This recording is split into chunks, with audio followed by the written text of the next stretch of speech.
Hey guys, so today we are going to be talking about female Igbo names that are not really popular. Trust me, these names are beautiful names, just that they are rare. So first on the list we have Chidezirindo. Chidezirindo means God wrote my story well, or God wrote the story of my life well.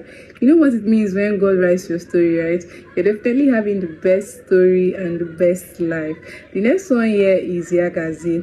Yagazi means let it be well.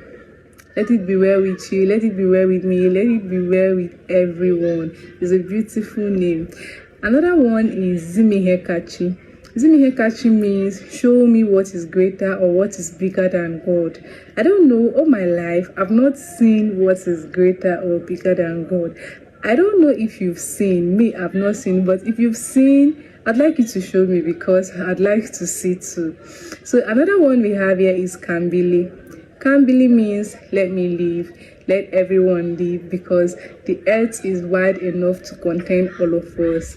So another one we have here is Machuku. Machuku means the glory and beauty of God.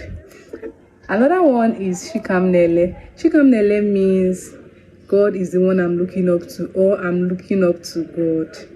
It's really a beautiful name. I believe there are some other female Igbo names that are not popular, and I believe you guys know them too. Let's find out in the comment section. Add yours in the comment section. Bye guys.